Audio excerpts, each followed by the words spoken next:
Okay, so this will be, excuse me, this will be the rest of my labor and delivery. Hopefully I won't get any calls or texts from my husband this time. I was telling you about my contractions in my last video. They were different from my first son. With my first son, they felt like really sharp, intense cramps that you would get with your period. But these ones, I don't know, these ones were just different feeling. So, you know, I was on the toilet because my water had broke and it was continuing to break while I was sitting on the toilet and having some contractions. And also, it felt like I needed to go poo. So, you know, I just stayed there, and Jessica was getting things ready in our bedroom so that, you know, I could labor in there more if I needed to or whatnot. And my husband was still down in the basement, so I would text him for whatever I needed. And I needed some Gatorade because at that point I had thrown up just like a little tiny bit, and at that point I knew I was in the transition stage or whatever. So my body was just like really super thirsty, so I needed something other than just water to quench my thirst. So my husband came up and got me some Gatorade, and I felt a little bit better after that, you know, thirst wise. And then after I had thrown up, Jessica had asked me, do you want me to fill up the birth pool? And, you know, I just nodded my head, yes, because, you know, I was just really focusing and concentrating on my contractions and, you know, what my body needed to do. You know, I was just trying to focus on that. Let me look at my notes here. Come on.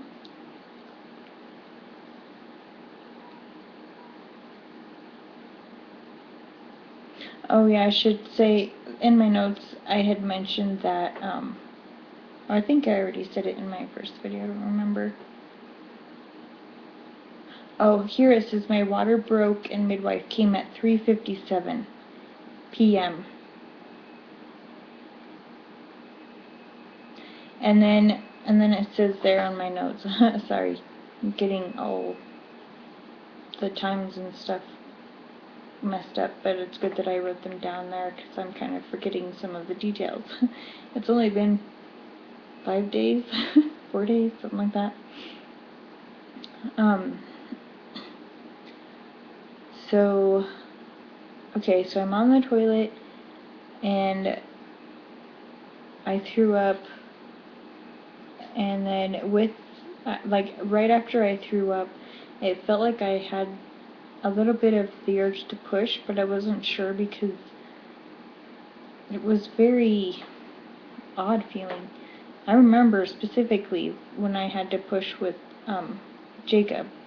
It's like, I really have to push because I was trying to throw up with that push that I was feeling. And so after that, once I realized that I wasn't trying to throw up, it was my body pushing, I had said, okay, I feel like I need to push. And so then with this pushing feeling, you know, it was very, I don't know, it was very different. I mean, I knew I had the urge to push, but it wasn't me, it was my body. I don't know. It seemed like it was more me the first time, whereas this time it was more of my body, if that makes any sense. But, and so right when I said that, she was going to check baby Oliver to see, where his heartbeat, to see where he was at as far as position goes, if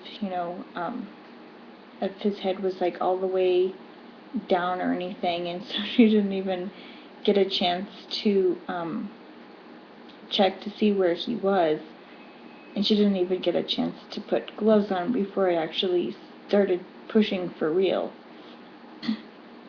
And the pushing, my body just did it on its own. I mean, I pretty much did nothing. The only thing that I did, his head was out like really super fast in like one push, and then I think maybe 2 or 3 pushes he was out all the way, and I could, I reached down because I wanted to be able to pull him up myself, you know. So, I reached down and I felt his head. I was just like, oh, wow, I'm not even doing anything. He's just pretty much like falling out of my body. It was just the weirdest thing ever. And, I was still sitting on the toilet at that point. But then, once, his head came out and the rest of his body came out, I stood up so that he wouldn't fall on the toilet or anything. And, it was like 2 or 3 pushes and he was out. And, yeah, my midwife didn't even have time to put her gloves on. That's how fast everything was. I wasn't really nervous or scared about it, but he didn't start breathing, right away. I think it took him about maybe a good 5 minutes before he actually took his first breath. And Jessica had to do CPR on him, but, I was just sitting there, talking to him, and I think maybe I was a little bit in shock too, because my midwife said when babies are born that fast, that they kind of just go into shock, and, they don't know what just happened just then, so their body doesn't really know what to do right away, so, you kind of have to help it along.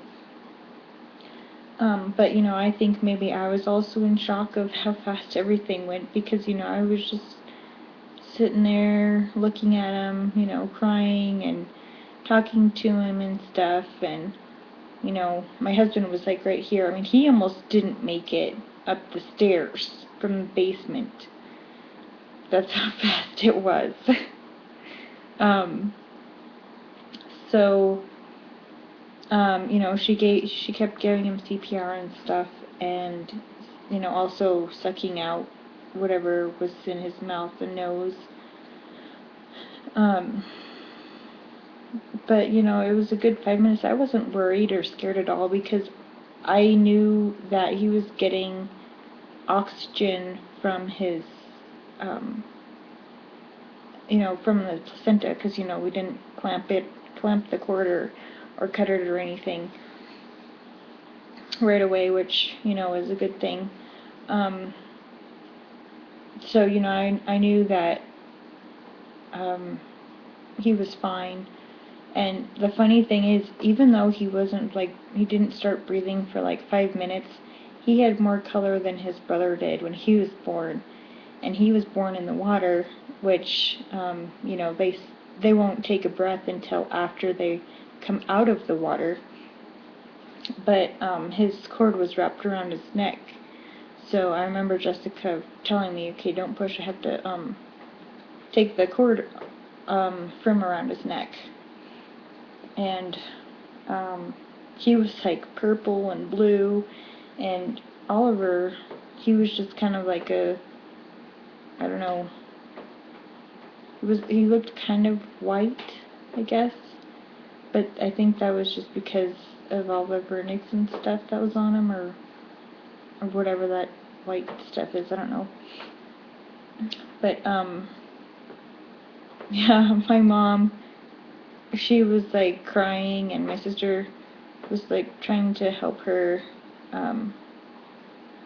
calm down and stuff, and my mother-in-law you know, she just pretty much got there like right after I pushed him out, I think. Oop, my screen went back, sorry. Oh, I better do another part to this so I don't get cut off. Be right back.